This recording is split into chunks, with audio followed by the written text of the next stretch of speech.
Hi, my name is Ken Lasseson. I have written the software for the microbiome analysis site and done a lot of data entry to populate it with data. This is one of a group of videos of how the site got revised in November 2019.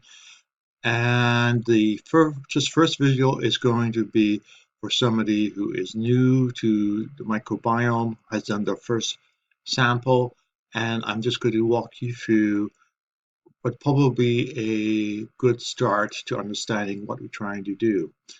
The next one will be for somebody who has known medical conditions and who is interested in addressing those medical conditions. Okay, so um, best bang for the buck right now is Thrive Live. I had been using uBiome. They went out of business, unfortunately, mainly because of bad management and some bad decision making. Private Live gives a good value for the buck, and so I am having and I'm planning to continue using them. There are new competitors out there, and the main aspect about any competitors is, do they allow you to access your data in downloadable format? It's almost so that you can take the data and get a second opinion. Many companies seem to want to lock you into their interpretation only and not allowing you to have a second opinion. So that's the first thing to be aware of.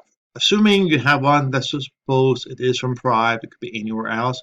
You go up to upload detailed data and you'll see a variety of companies there, and uBiome listed there, FastQ. Let's not worry too much. If you want the super duper one, Xenogene, which is a Spanish firm, does a beautiful job. Not unusual to have 2,000 different bacteria identified. However, they are expensive. Whereas with Thrive, the price is comparable with most of the other medium price ones. So just click on Thrive. It gives you an example of what the file should look like. Type in your email name, which is basically for purposes of login. If you don't want to disclose your real name, you can type in whatever you want. For example, if you like Greek Classic, type in the name Nobody, which would become part of the login credentials. And the login credentials will be shown you after you've done your first upload. Um, and for myself, I'll go back and put my own name in there because it's easier to remember than Nobody. And if somebody else does Nobody, you hit a problem because you will see their samples too. So your own email or a unique name. You click select files. Go to wherever you happen to have your files. I'll wander over to where I keep my download files, samples, and then I have Thrive here. And then I can just simply select the Thrive sample, click OK. Personal associated, won't bother doing it. In fact, it is slightly stale. It will be replaced by the name of the file which you uploaded. You proceed here and you do click and upload, and you now go to see the sample. So I'm going to click, and next is the sample page. And as you can see, I've done a lot of samples. About once a month when I was dealing with a condition which was microbiome associated. And we have the information here, the date of this upload, who was the lab that did it. Hash there is to help you identify if you have double uploaded by mistake the same thing, the hash numbers will be the same. The person name is defaulted to whatever the profile name is if no name is given. And we now have a bunch of buttons which I'll take you through after explaining some of the things. And then on the right you have how many taxonomies, that's how many different types of bacteria were identified. We have 818 from Thrive. But if you go up here to uBiome, you see we have just barely 300, not even 300. Thrive measures more types of bacteria. If you have a good samples, if you have a very bad samples, your numbers will be less. and then it indicates how many of them are elusive, that is, it occurs less than 1% of population, 83, etc. Since we don't have that many thrive examples, the elusiveness tends to be slightly inflated for thrive, simply because most of the samples in the database currently are ubiome, so we have very few of the bacteria, the additional bacteria that thrive reports on. Okay, so you have now uploaded it, and we can go in and take a look at a little bit of prettiness. Um, First, let's look at pie chart, which is similar to what uBiome had on their site. And it goes and shows you the percentage of everything there. You will notice up here, you can change the rank level. Bacteria is organized in a hierarchy. So a phylum could be viewed as a continent. An order could be is the next level down, and it consists of the countries in a continent. The next order down is a class, which could be viewed as states and country. Family could be counties within a state. Genus could be viewed as cities in a county, in a state, in a country, on a continent. And species you could view as individual neighborhoods in the city, etc. And we can go down even further, we can get down to street level. So what we have here is a variety of charts showing the percentage. However, for most people, trying to remember which belongs to what is a little bit of mental challenge. So we're going to go back to change samples, and we'll go back down, and this time we go over to a different type of chart called the corona chart. And what it does, it shows percentage of different types of bacteria, and you see the hierarchy there. So as you work down the hierarchy, you can see the percentage. So you can see, for example, the bacteroids here. You can see your percentage grand total, but then you see the next level, you have 9% of one particular species, 7%, 6%, 4%. So it gives you a visual representation. However, that is information, but what does it mean? That's the challenge. Just for people who become more familiar, it's going to be very useful to see what it is. For example, one item, this particular bacteria is typically seeing about 5 to 6% of healthy people. So if you have a lower number than that, chances are you're going to have some health issues. Higher number also has some health issues. But before we go into getting information about that, let's go back again and change our samples.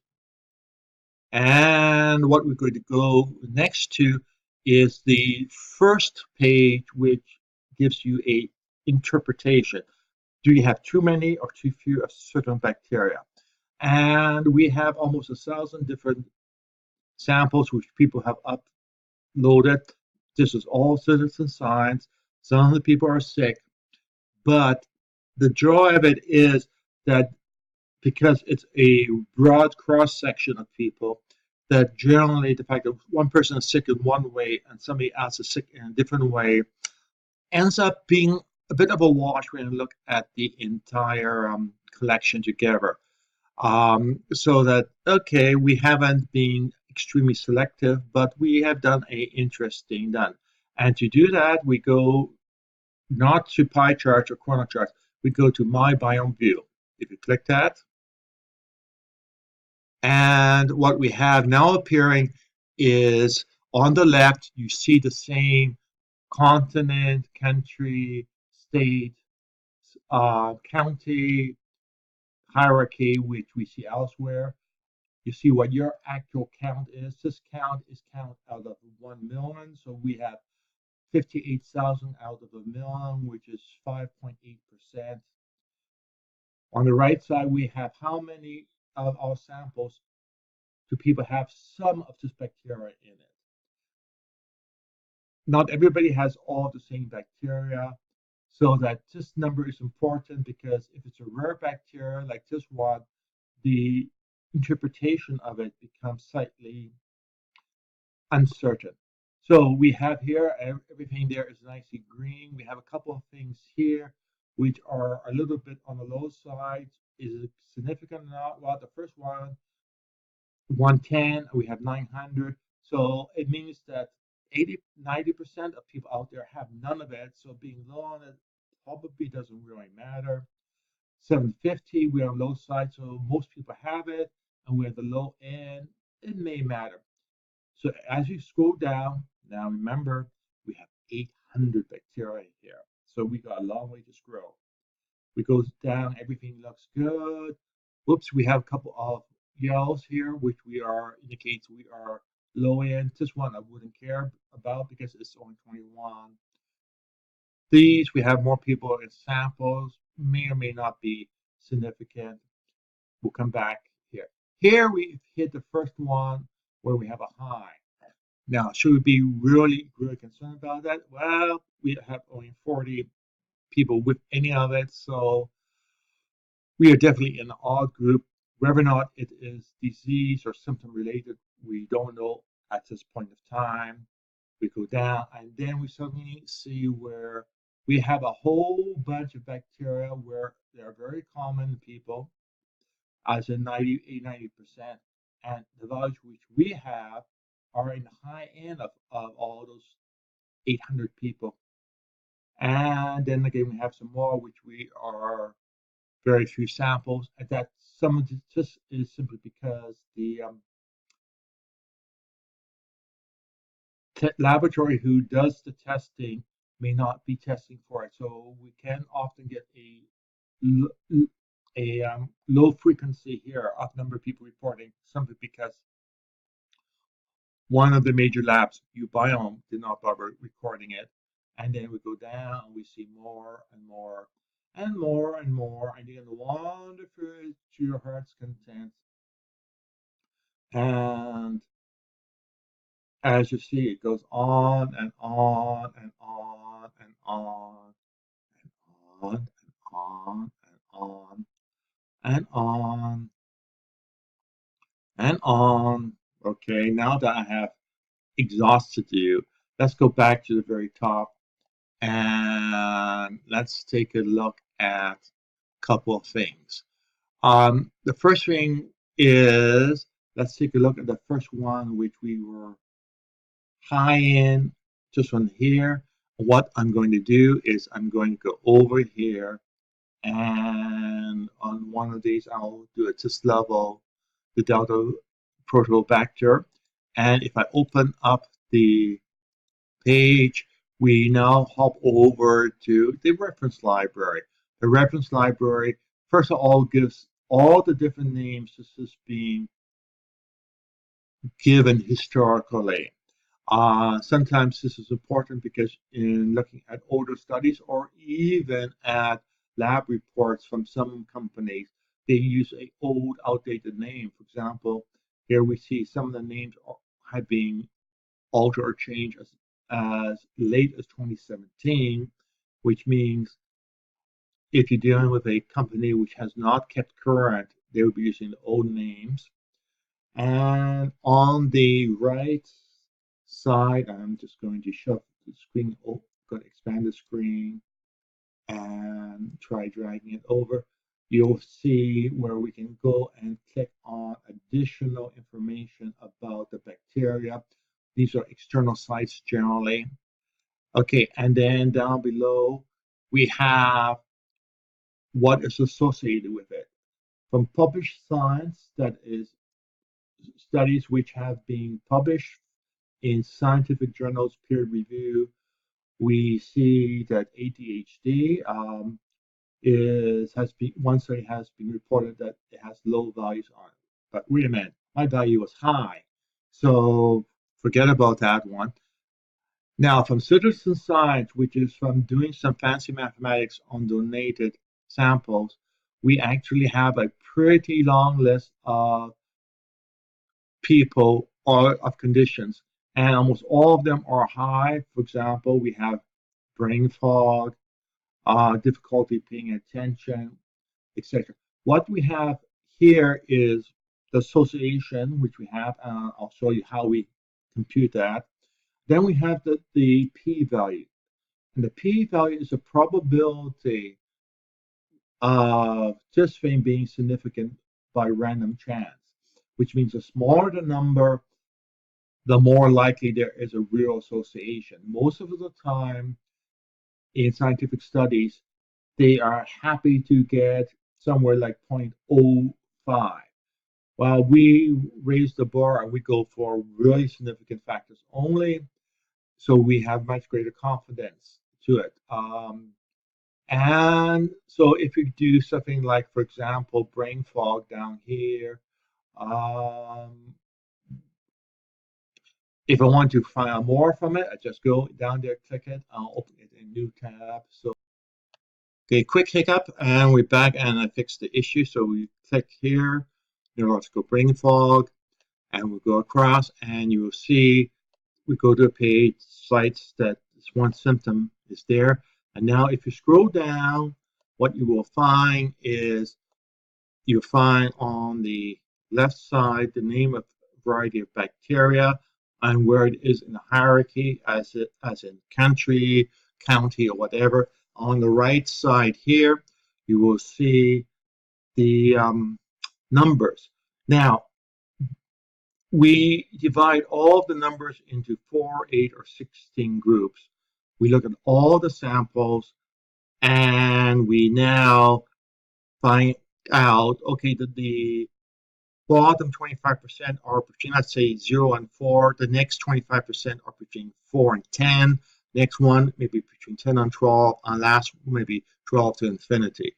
So we take a complete sample. We now go, and for people with just symptoms, we see how many are in the range. The first range, how many in the second, how many in the third, how many in the fourth. If there was no association of the symptom to the bacteria, the number should be about the same as for the entire population. If the numbers are not the same, there is a statistical method called chi-square or Watson chi-square, which we can use to calculate the probability of it happening by randomness.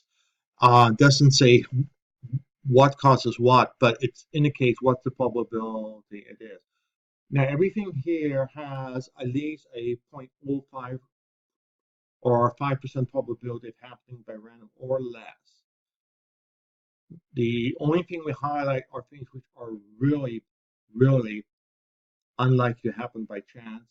Here we have, you can see that, wait a minute, the whole bunch of people has the acidobacteria being in the low numbers. Here we have a bunch of people with high numbers for some particular bacteria. And then we go down and we see again high and low numbers.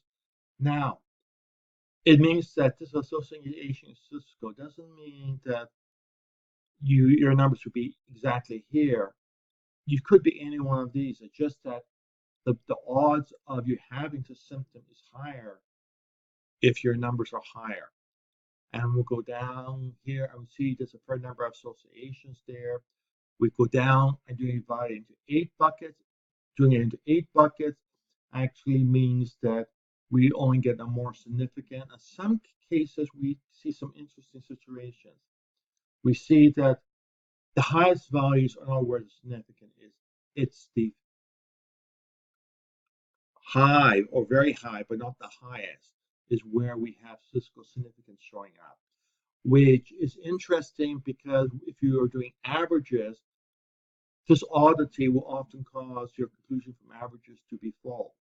Again, not the lowest number, but the low end of the numbers.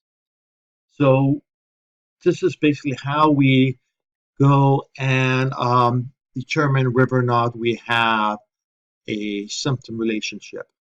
Okay, so let's hop back to here, and what we have here is the chart we had before, where we have indentation indicating the different level of bacterial government which are involved, and you can spot check anything in there to see what's going on. For example, just one, very few samples. We can go and check on it. I have a feeling I know what we could define.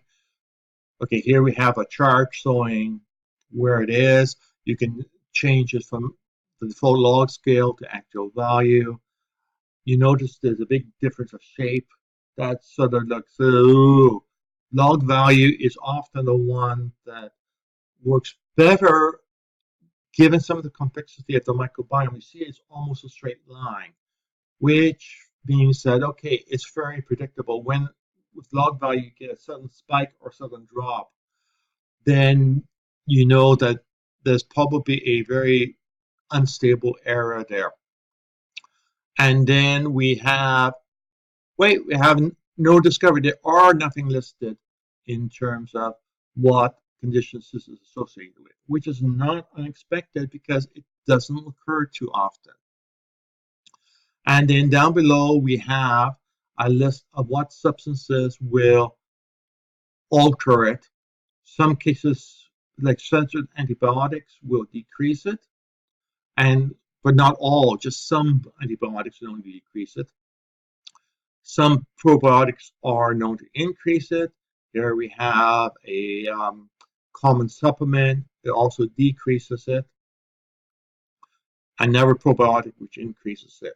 So the question is, do you want to go up or down? In general, we have very little information there. So that's basically it. You need to explore in because there is a lot of information.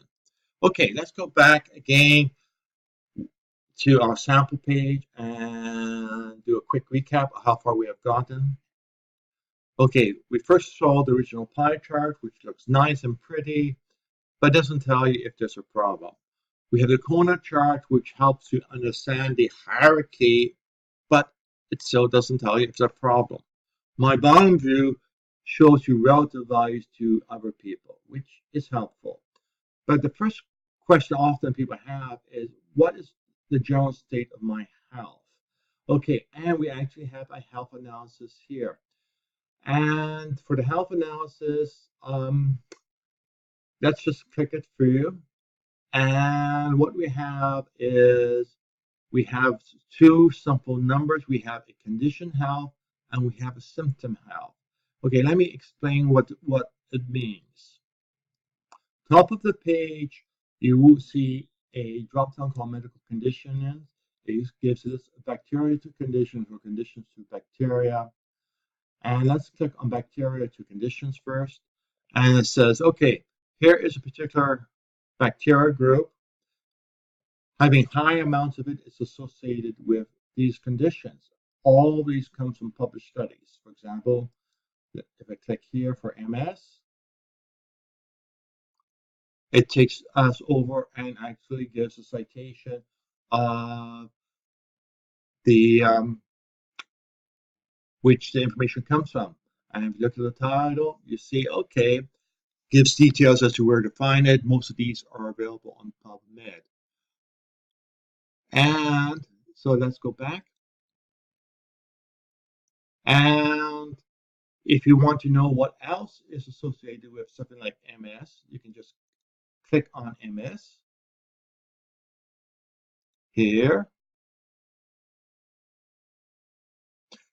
And here we have a list of all the bacteria which have been associated with MS. That is, studies have found that people with MS have either more of these or less of these than the healthy control group.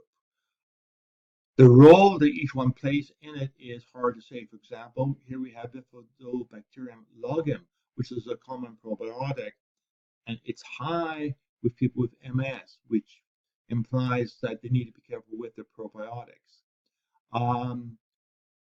And we have here colostrum, which is also available as a probiotic, miricin, which comes from Japan, which implies that that may be a good probiotic to take. The one above it is also a butyrate producer, butyrate or anti-inflammatory. So both of those make quite a bit of sense, and they are both low, both related, which probably contributed to MS conditions. Okay, so we have whole stack of bacteria, highs and lows. When we go over to the health one here, we go and from all this information, we count for all 1,000 samples, how many people have just these collection of bacteria. We tally it all up, rank them in order, and then look at yours and see where you fall. I'm 991, so I'm in the very top in terms of general health condition at the moment. If I go back and take a look at a different one, and you can see I was 10% lower there, and my symptom health percentile was way, way low. At this point in time, I was in the midst of a chronic fatigue syndrome flare, in which case, okay, symptom health, I was nowhere near where I am now. And if you take a look at where I am now, wherever, there it is, you see that I have largely overcome things. Now, we talk about condition health, which again comes from information from published medical studies. We also have symptom health, and symptom health is where we list off and determine by using the data people have donated and their description, self-reporting symptoms, make determination as to what bacteria have a strong association to certain conditions. The conditions could be causing the bacteria shift, or the bacteria shift could be causing the symptoms. We don't know which way it goes. For example, the first one, snoring, sleep apnea, we have a very strong association there.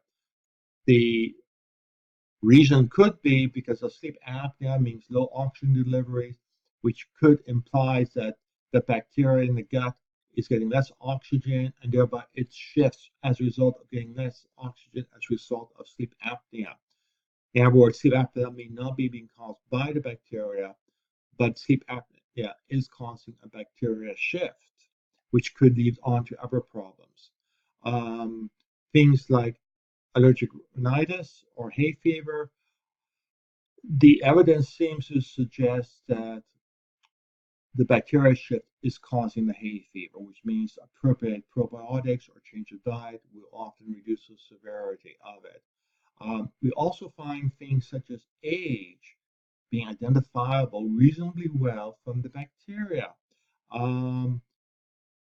Variety of conditions, even blood type. If you have most of the original people who contributed were people who had chronic fatigue syndrome.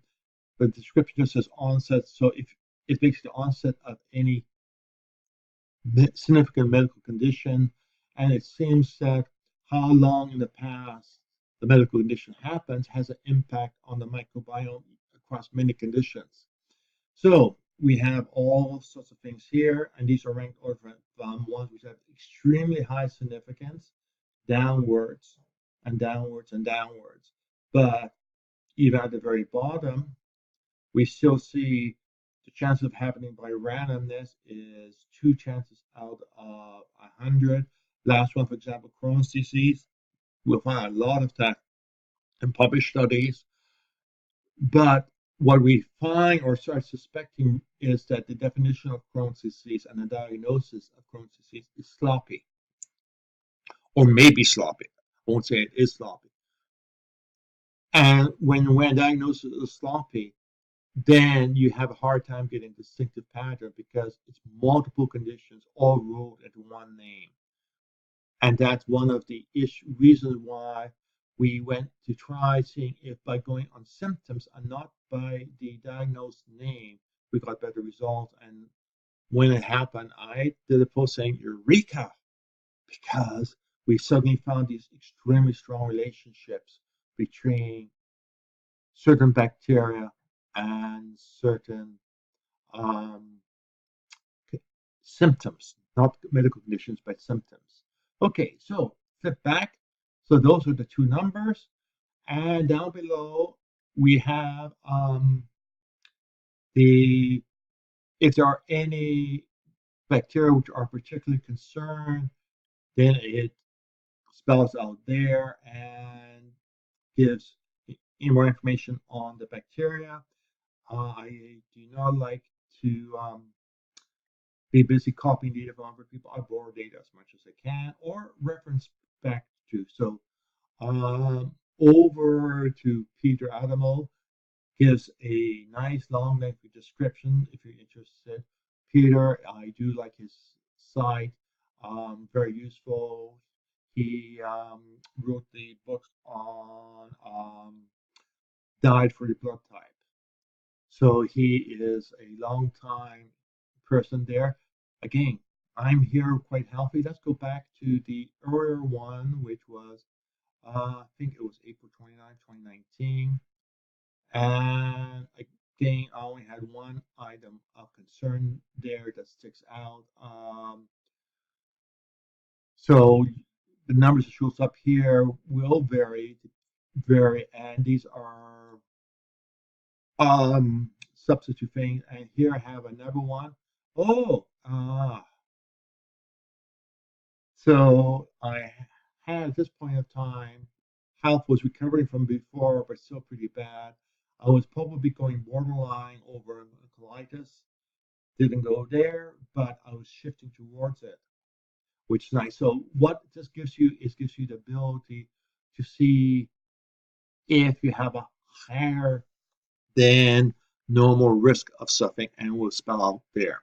Okay, let's go back again. And so that is there we have a little bit of mischief called probable symptoms, which attempts to look at your microbiome and make predictions to what symptoms you could have. Usually people report about 60% accurate. That is, if there are 10 predictions, 6 of them are pretty good for the person. So let's see what mine are. Oh, okay. Seasonal affective disorder, aching behind eyes and ears, which actually I do have. Until I saw I didn't do joint pain. Yes, I've been having a bit of joint pain, but all these are relatively weak in terms of the prediction. If we go back and we go up to a number one, let's go back to 319, probable symptoms. And I was in chronic fatigue syndrome, just starting it there. I was becoming sensitive to smell. Yes, I could feel that definitely. Vibrations, I was easily overwhelmed. I was having a touch of that. Um, I was also feeling like I was having a high temperature. So that was pretty accurate at that point in time. I'll go up and let's just do further into the flare. Let's do this one. Um, Again, similarly to there, abnormal appetite would be correct. Although there's only one bacteria in there, I happen to match it, and actually I was losing a lot of weight there in this period of time. So these are not prescriptive, but they do seem to have a pretty good batting average. Okay, now that you've got some idea of how well you're doing, we want to go over and do a couple of quick things. We got a health analysis. Core supplements, we can actually give some suggestions. And the supplements are basically for vitamins and is based on which bacteria produce the variety of vitamins. If you if the count of bacteria that produces the vitamins or whatever is low, then you probably want to supplement. So let's click here. And what we have is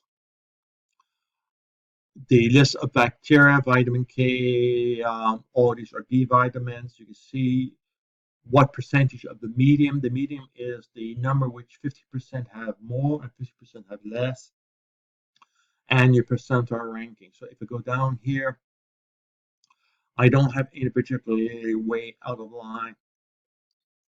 Only one I may be two I may be concerned with is vitamin B7 and folate.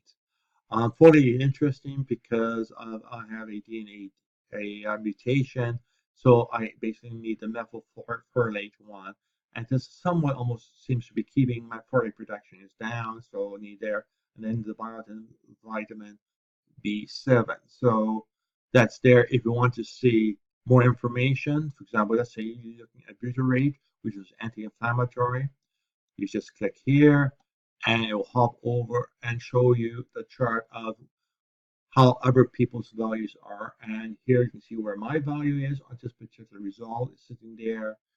It's quite presentable. We have um, there, we also, if you want to, you can change it over to the actual value. And if you want the actual value, I prefer the log value because it seems to do much better. If you want to check to see how you did at different times, if you have multiple samples, just go there and select, and you can see where your sample is. So I didn't change very much between that. So we can now go back to the samples. So we have a pretty good idea what two supplements you probably want to take.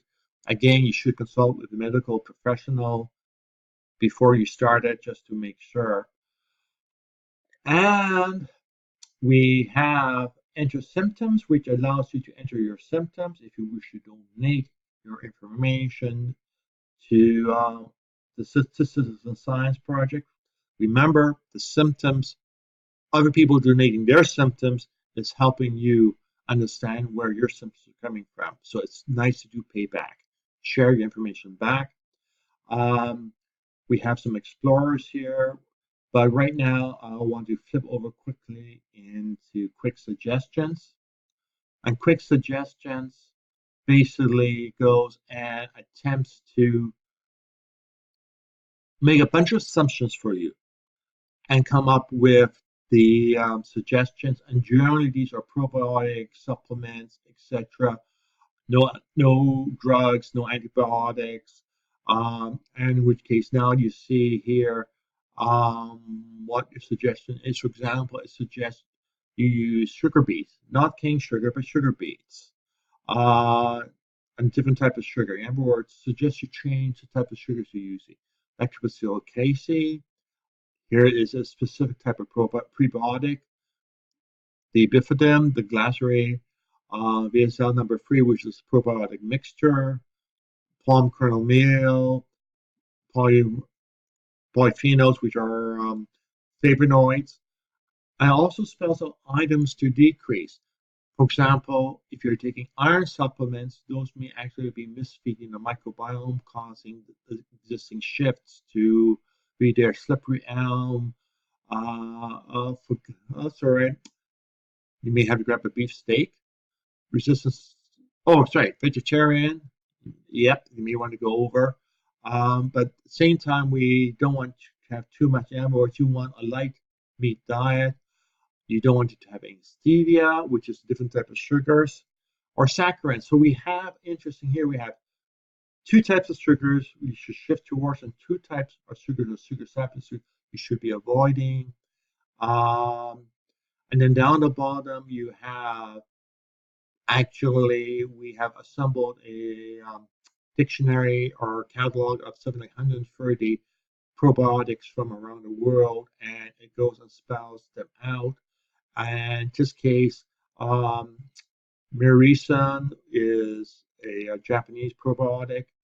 Mutaflor is a German probiotic. Is actually an E. coli, a healthy E. coli, which does a very good job out competing bad E. coli, and then some bifidobacterium, etc. So we can see that the impact numbers here indicate a fuzzy logic weighing of the probability of it helping.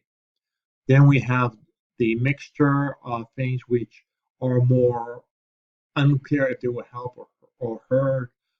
That is, they will cause some things to go one way and some things to go the other way, and whether or not it's a net benefit is subjective. And then we have the probiotics, which we compute are likely to actually do more harm than good. Things which we don't know anything about, we don't have any studies dealing with it. So if you're taking them, no harm in keeping taking them. If you're not taking them, doesn't matter. If you may want to consider taking them if you're curious. Like Simple 4-2, I would normally advocate if Midoflora is on the list because it's a different E. coli probiotic. It is available from Germany in the US through Paul's um, Euromart site. And then we have flavonoid foods, which based on the flavonoids, which are computed to help spells things down. For example, barley. I'm a regular now for barley porridge every morning, or most mornings. Sometimes I switch for oatmeal, apples. So apples and barley sounds like a healthy breakfast for me. Perhaps with almonds or walnuts or other things. Caraway, cinnamon, sweet basil. Um, and then down below we have explicit flavonoids suggested. Some people are having dealing with mast cell issues, so I have added that annotation to it so people can see the things which are there. Again, every single persons will get a different list. This is all hyper specialized. The definition is here is we are looking at only the bacteria we're getting the top 3 or the bottom 3%. Everything else we ignore, and we only look at things at the lowest level of genus because the more you go lower level you go down, the greater difference of behavior or susceptibility each strain of bacteria has. So we don't want to drop a nuclear bomb on a city to try to get rid of the criminal element. We want to go into the street, into the neighborhood, and deal with them that way. So we want to go for the lower level of the hierarchy there. Okay, now, but that's just 10. You want to know more information, we can give you that more information by going over to Advanced Custom, which is here. Lists all your bacteria. I'll pick down here. It gives you a whole bunch of different ways of slicing and dicing. Again, we don't know precisely which bacteria causes which effect. In my next video session, I will go through, and when you have a known condition, I will show you how you can make use of the same site to get very specific recommendations based on available knowledge. Again, all suggestions should be reviewed by a qualified medical professional, mainly a safety insurance, because some of these things may impact your existing medications or may have secondary effects. All this is presenting information from the literature, which needs to be curated by a medical professional. Okay, on the right here, you have a variety of things. For example, antibiotics, antivirals are not checked. Other drugs are not checked. Herbs and spices, not classified as a bunch of miscellaneous things, prescription others, maybe dealing with diabetes medicine, etc., probiotics, sugars, etc. So what I'm going to do is I'm going to just do probiotics, prebiotics, herbs and spices, foods, flavonoids there. I want to include probiotics mixtures in it. I will go and say, okay, I want 50, whoops, I want 50 items to take. I want 20 items to not do it. Again, these are ranked order, so the items further down the list are probably less significant. And we can figure out what we want to do. For example, let's say we want to not just deal with the top or bottom 3%. We want the top or bottom 9%. And we can here say, okay, I want to only look at bacteria which from the medical studies are associated with something. For example, I had chronic fatigue syndrome. I'll select that. There's a good chance nothing will show up because if none of the bacteria I have in the top or bottom 9% matches what the published medical studies, then the bacteria which will be identified would be empty. There'll be nothing there, and there'll be no suggestions. Okay, that's reality. If you, but again, here you do it. You may want to play around with different combinations. Everything is always shown in a new window, and the reason is very simple because that way you can flip back, change something, and do comparisons side by side in different windows. And in this case, we see one of these unusual probiotics which are out there. Just a bit of fun getting them. We see again Lactobacillus casei, which is what we had in our quick list. We have soy, green teas, a whole bunch of them also appeared in our quick list. Apple. We have red celery, cacao, chocolate bars. I'm happy.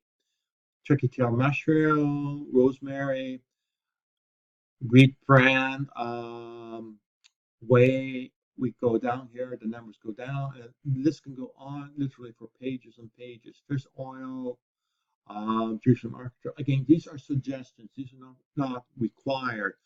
Each item has increases the probability of working, but doesn't guarantee it will work. The numbers represent the probability. It doesn't represent the magnitude. So something down here may work 10 times better than something up here. It's just something down here doesn't have as much medical literature advocating its use. And then items to stop here. And interesting, we have the biotin suggests we don't take it. The other page suggested that we may be low on it. So you have some contradictory information. There's many explanations for it. I'm supposed to give up coffee. Oh no. Here's its particular probiotic. No vegetarian for me, but no excessively fat diet or high protein diet.